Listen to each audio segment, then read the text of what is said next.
This video is part of the One Musical Scene playlist by Nando V Movies. I'm very grateful that he's allowing smaller creators such as me to take part. If you have one musical scene you want to talk about, make something and send it to Nando V Movies, and he'll put it in the playlist. Season 1 of True Detective focuses on a single case worked over 17 years by two detectives, Russ Cole and Marty Hart, as they hunt for the murderer of Dora Lang, a young woman who was toxed with Panzer Chocolata and Lauren Susan Davis, before being tortured, murdered, and ritualistically displayed. Their investigation brings them and the audience to several cryptic and ominous clues, which suggest the solution to their case might be something larger and more horrific than a single brutal murder. The question is, what? Evidence of this grander abomination includes Dora's former boyfriend telling them about his last contact with her, in which she'd seemingly met a king and found religion of some kind. Then, during the second episode, Seeing Things, Russ and Marty acquired Dora's diary. An entry mentions a Yellow King, and a place called Carcosa. They also find a flyer that leads them to a dilapidated church out in the middle of nowhere. Imagery of large-scale natural and industrial desolation are a reoccurring motif in True Detective. Such shots make the prospect of solving any mystery feel inconceivable at best. The scale is too large, the wilds are too deep. For a tiny delusional human to believe otherwise would be the peak of arrogance. When they find the church, their car rushes towards it as the song If I Live, If I Die by Cuff the Duke plays, generating a spike of determined excitement. Here is a success! They are one step closer to the truth. But before they enter the church, the song distorts and cuts out altogether as Rust enjoys a minor hallucination. Inside, under the droning tones of T-Bone Burnett's score, the detectives discover an image on the wall that matches the tableau Dora was forced to be a part of. Russ speaks, 17 years away from the moment we're watching. Yeah, most of the time I was convinced that I'd lost it.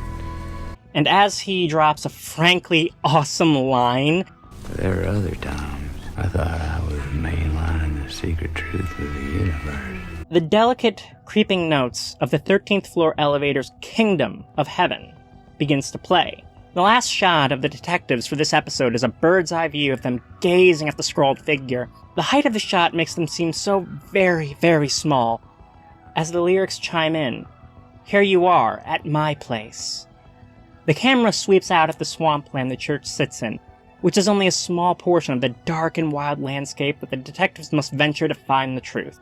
The previous references to the supernatural and the music, coupled with the shot, make this mundane setting feel infinite and eldritch. And from there, Kingdom of Heaven lures us down into the black of the credits.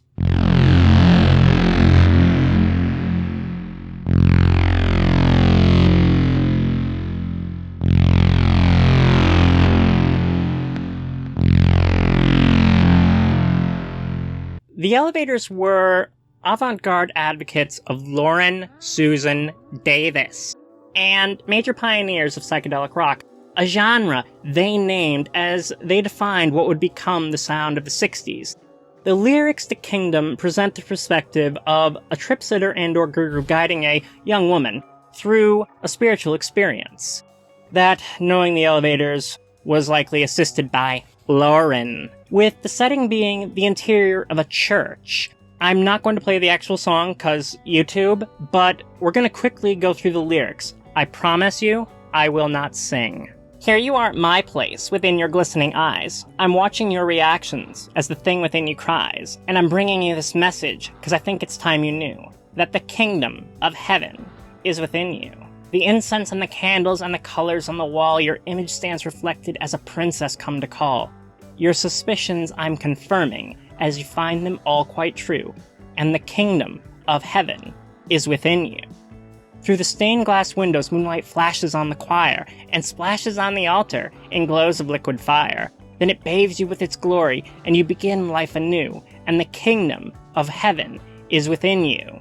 Kingdom is from the Elevator's first album, where the order of the songs was supposed to portray a spiritual journey, with Kingdom as its conclusion, representing the ultimate positive revelation. God is not in the church. God is not outside of us. God is within us all. The thing is, the song has always presented me with such an antithetical experience to the one the Elevators intended. When I found out it was meant to be positive, I was so surprised because long before I saw True Detective. Kingdom of Heaven, unlike the elevator's other songs, has always felt duplicitous and more than a little sinister. It makes me feel disoriented and vaguely threatened. I think what it is that the song pulls you in 3 different directions. The lyrics are pleasant, a positive message, benign hippy-dippy. I do mean that with love. But the instrumentals are in a somber, almost mournful E minor.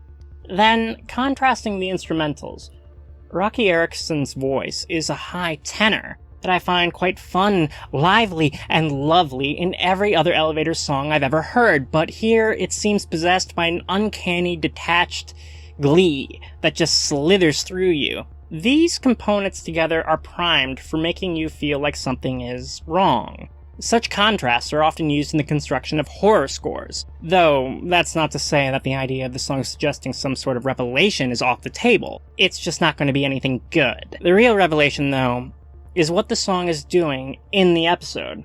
For that, we've got to get into Season 1's well-documented intertextuality, which, if you're unaware, is simply text utilizing and or talking about other texts. The biggest intertextual element in True Detective is the use of the terms King in Yellow and its accompanying term, Carcosa. The King in Yellow is a being created by Ambrose Bierce, a beneficent god of shepherds. Chambers took the name and transformed it into something menacing in his 1895 collection of short stories, The King in Yellow, half of which actually at least have a reference to the play within the book, The King in Yellow. A few decades later, H.P. Lovecraft name-dropped the king in his Whisper in Darkness. And after Lovecraft died, Lovecraft's friend, for lack of a better term, August Derleth, blew the reference up into a creature component of Lovecraft's mythology. And from there, the vision of the King in Yellow as a Nyarlathotep-esque Lovecraftian monstrosity spread into popular culture via the public domain, which wasn't really what the King in Yellow was in either Bierce or Chambers. Not that that's a problem. I'm just making the point that for all the copies of the King in Yellow book True Detective Season 1 helped sell when people picked up the reference, what's being done with the King in Yellow references in True Detective has a lot more to do with Lovecraft than it has anything to do with Chambers. I could make a video just listing all the Lovecraft tropes True Detective Season 1 utilizes and radically demythologizes. Let me know in the comments below if that's something you'd be interested in seeing. So, the first 2 episodes have those references to the King in Yellow. Then, throughout the season, there's also talk of human sacrifice and devil worship and cults. And this creepy-ass line... Him who eats time in robes. By the end of the first 2 episodes, when the show was coming out, plenty of people on the internet thought this actually was a Lovecraft story. That there would be some sort of madness-inducing tentacle monster at the end of it. So much so that when the conclusion came and there was no tentacle monster, many people were deeply disappointed. They were like, is that it? It's just some guy with burns? Really? That's all? No monster? And while yeah, we all want a tentacle monster, I think a literal tentacle monster is missing the point. By the end of his life, Lovecraft was already demythologizing his mythos from horror fantasy to science fiction. Cthulhu started as a god, but was later confirmed as an alien. True Detective takes Lovecraft's tropes and finishes the process by dragging the tropes into hard reality and stripping out all the fantastical aspects. For example, Lovecraft's cults that sacrifice the innocent to the old gods they worship in mystic rituals becomes the Tuttle cult, who are either just obeying old traditions, or perhaps they are actually sacrificing the innocent to an old god they call the Yellow King. But the thing is, there is no old god, magic, alien, or otherwise. The irony of the cultists in the Call of Cthulhu is that Cthulhu doesn't care any more about them than anyone else. When he gets free, they'll be the first to be stepped on. But in the world of True Detective, they wouldn't even get that. There is no foot to stomp them. Cthulhu is dead, and True Detective killed him. This is radical demythologization, and in True Detective there's a lot of it. But the most important one is the demythologizing of the very concept of the Eldritch Abomination. The tentacle monster, the Lovecraftian horror isn't Childress, a singular individual. Like many eldritch abominations, the Tuttle cult is its representative, but what it really is the system of poverty, apathy, and abuse that allowed them to get away with their crimes for so long. The system that masked its leaders with religion and the facade of respectability, most notably in the form of the string of Christian schools they owned and operated as they bent public policy to provide them a large pool of victims, and simultaneously used their connections to have police shut down any investigation that gets too close to any of their members at any level. The system is a horror that is titanic in scale. It has many names. It has been here a long time, and it is everywhere, touching everything while being ultimately formless. It is older than anyone involved. It's so big, you can't perceive it fully. You can only perceive individual parts of it or a representative outline. And learning too much about it just might ruin your life by stripping away the comforting illusions through which we see the world. There's your tentacle monster. The tentacles are metaphorical tentacles, systemic tentacles, the slipperiest, slimiest tentacles of all. But for the demythologization to have a proper impact, we first have to feel on a gut level, even if we don't believe it, that this still might be a Lovecraft yarn involving a literal tentacle monster. And so, with music and cues and occultic undertones and intertextual references to Carcosa and the Yellow King, True Detective produced the bleakest Scooby-Doo mystery of all time. Early on, it weaves an illusion that falls over the entire first 2/3 of the story, right up until here. It's an illusion that makes us feel like the case is so strange and big and horrid that the human mind can't comprehend all its angles. Something supernatural. Something cosmic. So even the most genre-aware member of the audience still feels Rust and Marty could maybe, just maybe, find an old god at the end of their path. Even when it becomes clear, that's not where things are going. For the horror of systemic corruption, which is, a common trope in reality, to affect us fully in a work of fiction, it is sometimes useful to present it in a fantastical aspect. They are great movies, but how hard does the systemic corruption as presented in Chinatown or even The Batman actually hit you? True Detective uses this technique and adds an extra step. At the end, it rips that fantasy aside and leaves us with a view of mundane evil resonating with our suspicion of the supernatural. I would say the focus being mundane evil is even worse after suspecting something as baroque as a Lovecraftian abomination. The show keeps us feeling there might be something inhuman, and then shows us something much worse. Something human.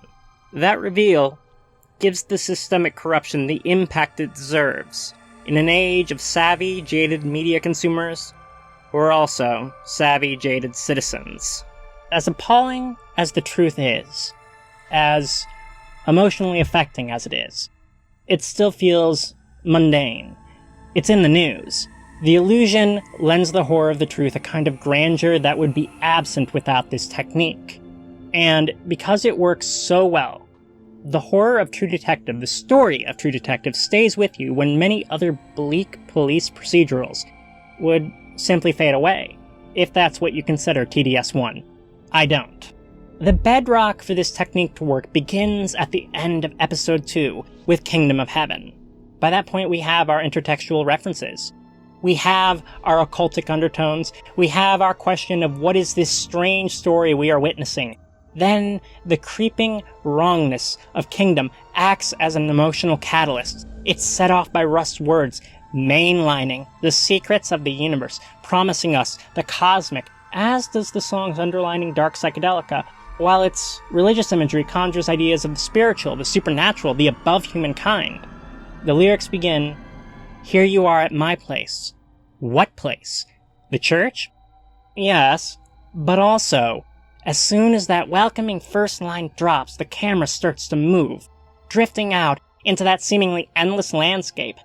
It's all the Yellow King's place. It's hunting ground. It's all Carcosa. You even have the word connection emphasizing the importance of the intertextual element. The Yellow King, the Kingdom of Heaven, which the song reinforces each time the chorus comes around. This would not work with a different piece of music. With a song like Private Eye by Alkaline Trio, the grandeur would be lost. The scene would feel like a victory, like our fucked up heroes are on their way to catching the bastard who did this. Or imagine if they used Blue Oyster Cult's The Old Gods Return. It would not provide the dread or the wrongness, and despite being blatantly about Lovecraft's monstrosities, the lyrics are so on the nose that the illusion would fall apart. It would feel too silly. Kingdom of Heaven is emotionally correct, and it's subtle with reference and implication. Its use in the scene secures the necessary emotional bedrock on which the illusion must stand until the reveal, and generates the emotional association that must remain even afterwards. And it's this technique's marvelous execution that is exactly why I had to sing the praises for this one musical scene. And with that song sung, I gotta say, if you've got opinions, leave a comment below. I'd love to chat. Don't forget to like and subscribe. Thank you for watching, and I hope to be seeing you again very, very soon. Until then, eins, zwei, drei, and goodbye.